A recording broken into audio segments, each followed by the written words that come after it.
The 1CD FTV is a 2-liter inline 4-cylinder DOHC 16-valve diesel engine with common rail injection system and turbocharger.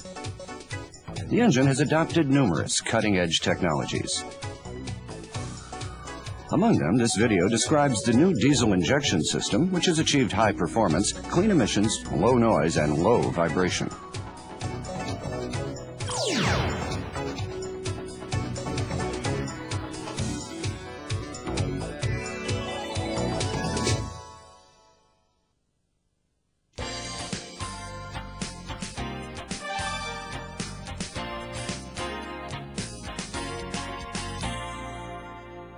The common rail injection system accumulates the necessary pressure required for injection of fuel inside the rail.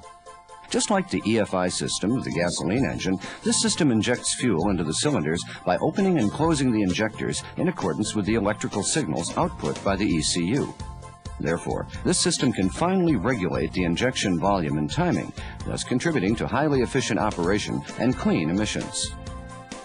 Furthermore, because this system accumulates constant fuel pressure in the rail, it does not create sudden pressure rises and offers the advantage of quieter operation. Now, let's look at the system. Let's start with the sensors. Here's the accelerator pedal position sensor that detects the opening angle of the accelerator pedal. The airflow meter. The intake air temperature sensor. The turbo pressure sensor. The water temperature sensor. The crankshaft position sensor that detects the rotational angle of the crankshaft. The camshaft position sensor that identifies which cylinder is at TDC. And the fuel pressure sensor at the common rail, which detects the pressure inside the rail. Here are some of the actuators used in this system. The suction control valves, or SCVs, which are located on the supply pump assembly, control the amount of fuel that is fed to the supply pump.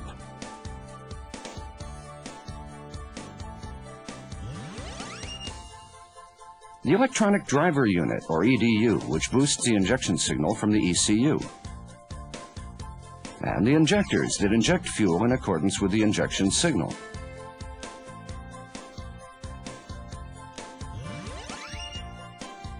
The fuel is drawn up from the fuel tank by the feed pump located in the supply pump assembly.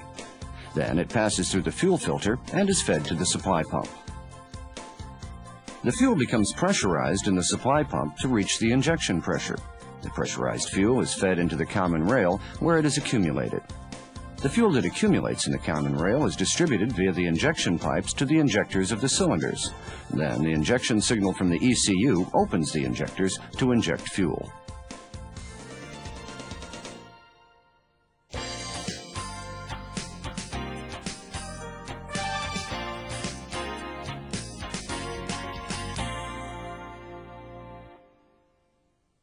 The fuel pressure that is created in the supply pump varies according to driving conditions. It is approximately 20 megapascals at idle and increases to as much as 135 megapascals during high-load, high-speed operation.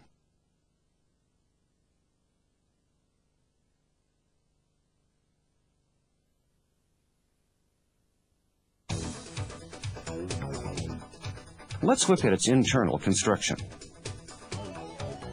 The supply pump contains an inner cam, which is driven by the engine.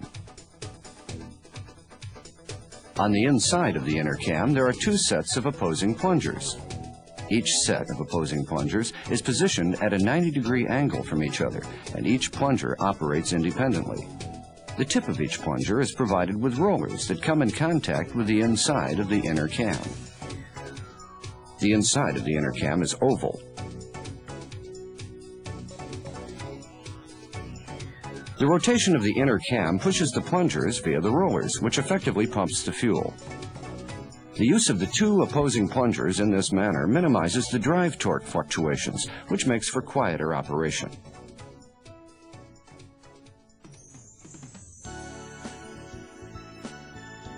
The fuel that has been sent by the feed pump flows past the suction control valve, or SCV, and the check valve. The fuel is then pressurized by the plungers and flows via the delivery valve and is fed into the common rail. The SCV regulates the volume of fuel that enters the supply pump plungers. During the suction stroke, the longer the SCV remains open, the greater the volume of fuel that enters the pump plungers. And because a large volume of fuel is pumped, the fuel pressure becomes high.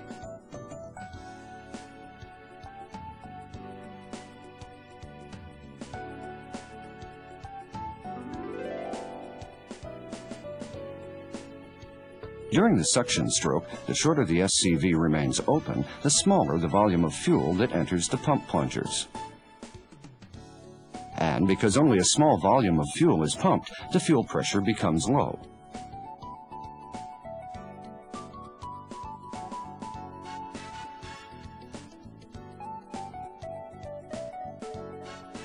In this manner, the ECU controls the opening of the SCV so that an appropriate fuel pressure can be reached.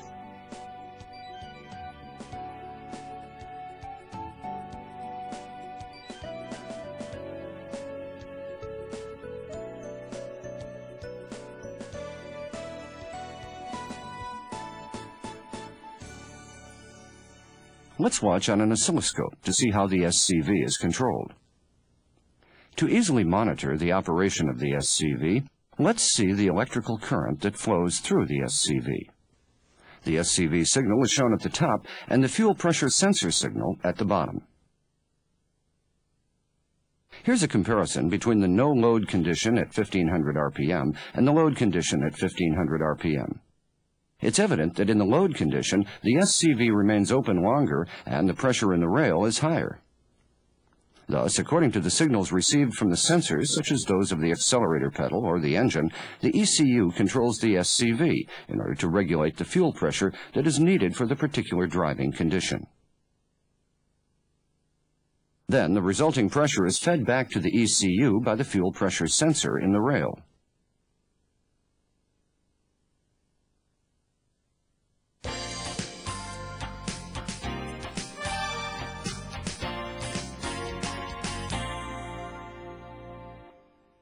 The common rail accumulates the fuel that has been highly pressurized by the supply pump and distributes it via the injection pipes to the injectors of the cylinders.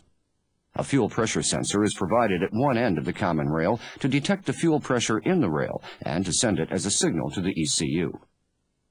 A pressure limiter is provided at the other end, so that in the event of a system malfunction, if the fuel pressure rises abnormally, the pressure is relieved mechanically.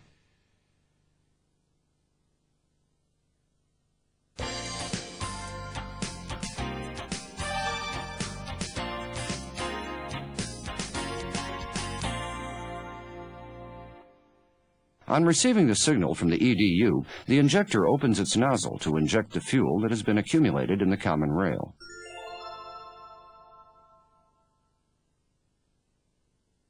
Let's look at its internal construction.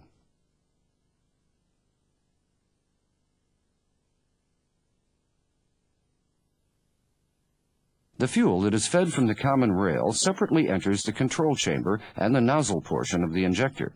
In this state, the nozzle is closed because of the pressure of the control chamber and the spring force pushes the needle down. Upon receiving the signal from the EDU, the solenoid valve above the control chamber opens. Then the pressure in the control chamber decreases, which causes the pressure at the nozzle to push the needle upward, and the nozzle opens to inject fuel. A small trimming resistor is installed to each injector to compensate for production variations. The ECU recognizes the resistance and applies correction for injection of each cylinder.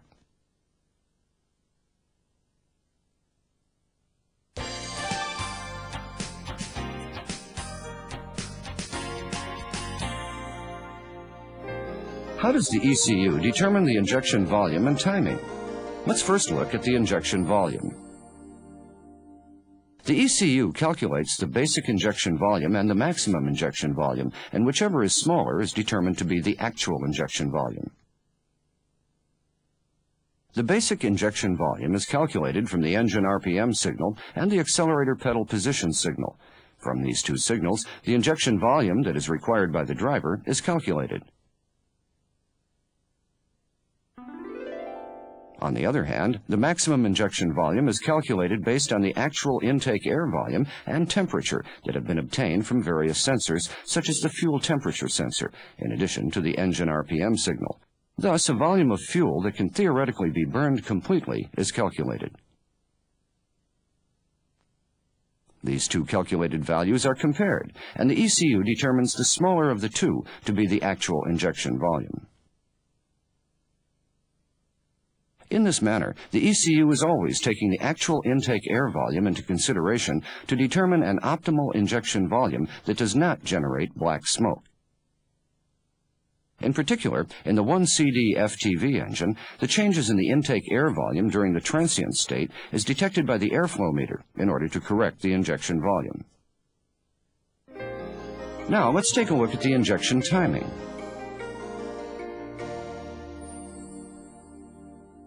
The injection timing is determined with the basic injection timing that is calculated based on the engine RPM signal and the accelerator pedal position signal, to which corrections are made. For the intake manifold pressure signal,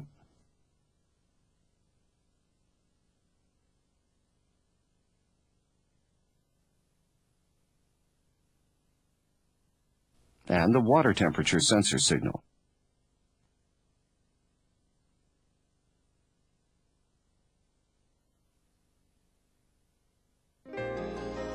Now, let's take a look at the pilot injection.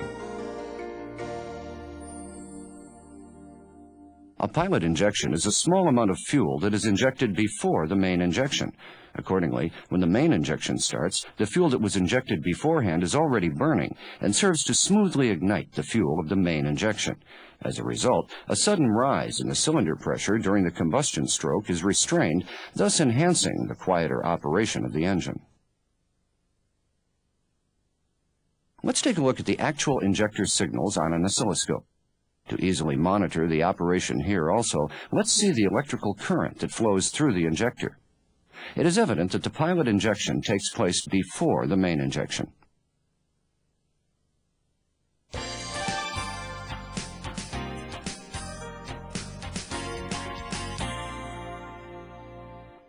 To enable the ECU to correctly determine the rotation position of the supply pump, the marks on the pulleys must be aligned while installing the timing belt.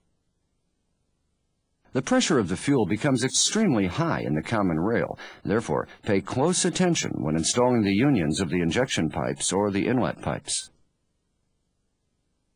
If any operation that causes the contact of the union to change, such as the replacement of parts, make sure to replace the pipe.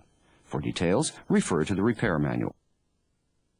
After tightening a union, make sure to check for leaks with the fuel pressure raised.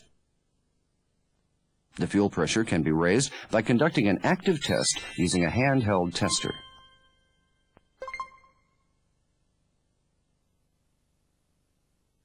In addition, one of the active tests that can be performed is the power balance test, in which the injection to the cylinders is cut off one cylinder at a time.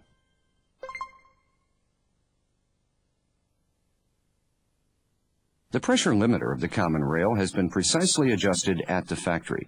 Therefore, any adjustment or replacement in the field must never be done. During its installation, the fuel pressure sensor deforms through tightening in order to ensure proper sealing with the common rail. If the fuel pressure sensor or the common rail must be replaced, they must be replaced together on an assembly basis because reusing them causes fuel leaks.